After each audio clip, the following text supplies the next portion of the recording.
As it's me, it's Queen Osset Haru, and thank you for joining me for another wonderful edition of Ask an Aquarius. If you haven't already, please hit the red subscribe button and smack the bell. So I got a message from this dude, right? And he said to me, do I think that a man should have to ask permission from his wife to stay out overnight, to not come home all night? So apparently, what happened was he went out with his friends. They got drunk, went to the bar, went to the after hour spot, went to breakfast, and he came crawling in the door at like 8 o'clock in the morning after he had hung out all night. So he got into this big fight with his wife. And I've seen this before online. I've seen people talk about this for men and women. Should a woman ask her husband, can she stay out overnight? Can a husband, blah, blah, blah. I've seen this discussed in many different ways. And for me, it's pretty much always the same thing. First of all, you are grown. You're not asking your husband or your wife's permission to stay out all night. You don't ask their permission to do anything. They're not your mommy or your daddy. Your spouse is your partner, not your parent. So you're not asking their permission first and foremost. I want to get that cleared up because I've heard a lot of men say, and some women say, well, I don't have to ask permission. No, nobody's saying that you're asking permission. But you are in a relationship with another person. And at this point, you're married to this other person. So you've taken vows with this person. And you mean to tell me you can't communicate with this person? This is 2019. If you're going to get drunk at the after hour spot and go to breakfast, it's no reason why you can't shoot your wife or your husband a text message and say, hey, I'm at the bar, I'm okay, we're going to go to the after hour spot. There's no reason why you can't do that, other than being too inebriated to do so, which I can't understand. Yeah. But my point is that it's not asking permission. It's just staying in communication with your partner. If you have a partner, communication is one of the most important things that the two of you need to get down pat. Most of the relationships that I come across that break up over finances or communication. Those are the top two things. So if you can't, communicate something like that, then there's a problem. And it's not about asking for permission. It seems to me like people kind of rebelling against their lover. I'm gonna rebel against my wife and stay out all night. Rah, rah, rah. Like, what are you having, a midlife crisis? I mean, come on. It's just all about communication. And the two of you, I would assume, if you're married, should have had this conversation. You should know how she feels, and she should know how you feel, about he or she staying out all damn night. My grandmama always said, ain't nothing open after 2 a.m. except legs. So a lot of people look at it that way. But I don't even look at it as a cheating thing personally. I mean, honestly, there have been times when we did go to the after hour spot and we did go to breakfast and no hanky-panky was going on. I stayed out all night quite a few times. But see, I was not a very respectful wife. You don't want to be the kind of wife that I was. I was the kind of wife that did whatever I wanted to do and you'll get over it. That's not a wife. That's not a husband. That's not a relationship. So you talk your way through things. You communicate your way through things. Before I left, I would have said, I don't know what time I'm coming back. We may end up out all night and having breakfast in the morning. I mean, I would have said that. And if I'm not too inebriated, I'll shoot you a text.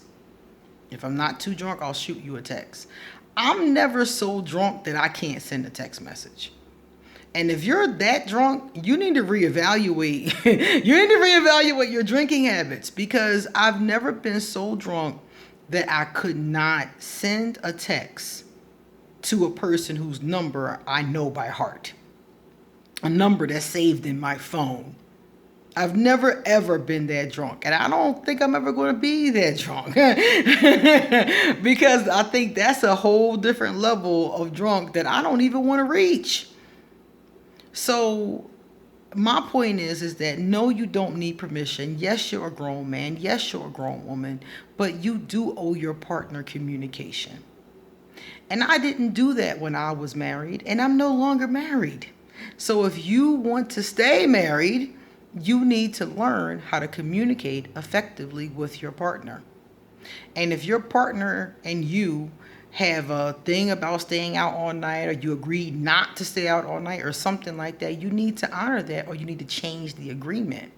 If the agreement you've made with your partner no longer works for your life, you negotiate a new agreement. It's just like a contract. I hate to compare it to a business, but a partnership of this kind is very much like a business. Your wife or your husband is very much your business partner. Financially speaking, effort speaking, and even more because you have an emotional, spiritual connection on top of that. Now, usually with a business partner, you might have emotional connection, but now you have a spiritual and a sexual connection with this person who is your partner. All I'm saying is give your partner some respect. Give your partner more respect than I gave mine. Okay? I would never do this now. If I was with somebody now and I knew that I was going to be out late, I would tell them that before I even left. Before I got drunk, I would tell them that. And like I said, I would text at different times. I may say something. I might only send one text. I might not send a text at all since I mentioned it before I left. But the point is that I'm going to communicate it. So now his wife is angry at him because not only did you stay out all night, but he also never communicated during the time that he was out all night, never answered his phone, had his phone off in the damn pocket.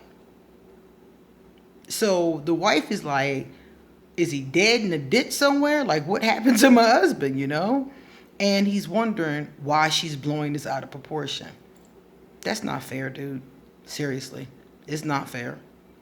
So in the future, if you want to do that again, nobody is saying, no, you can't do it again. We're just saying have some respect for your spouse. Have some respect for the person you took vows with. And if you don't want to do that, you doing single shit, my man. Just be single. I don't understand why people get married and then act single. I don't understand why I got married and then acted single. I'm not sure what that was about, but it doesn't work. It leads you to divorce court. So if you want to keep your spouse, just communicate with her.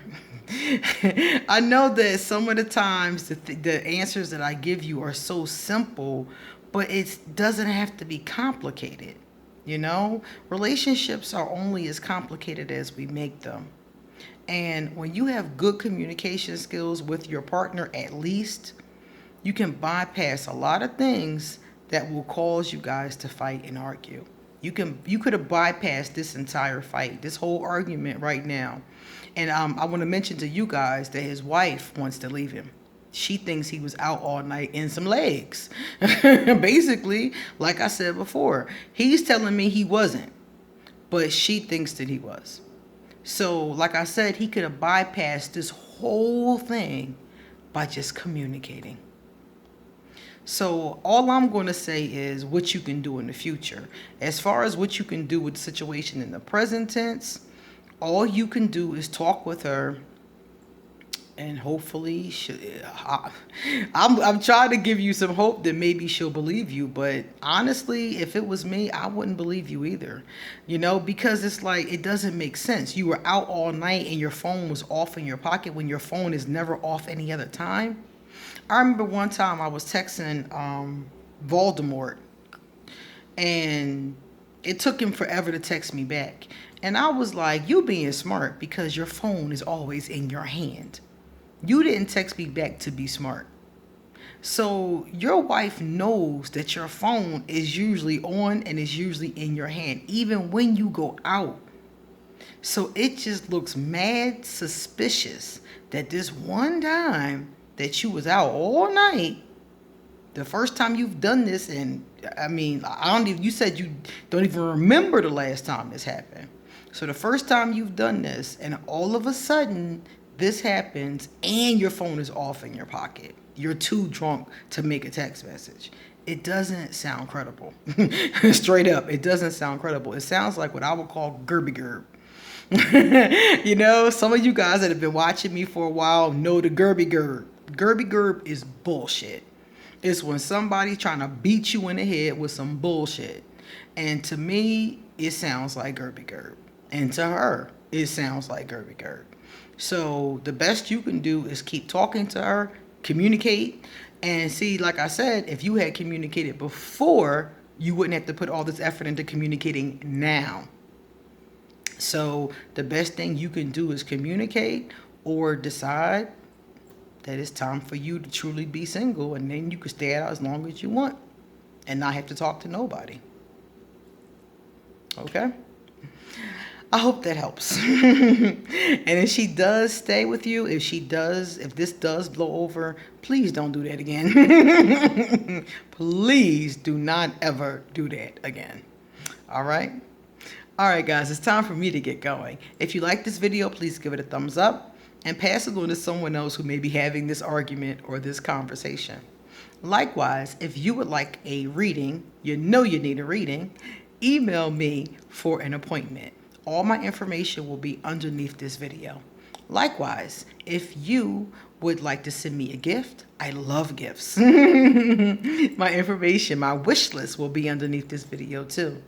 My Patreon information will be underneath here, and my PayPal in case you want to send me a love donation. All right, guys, time to go. See you later.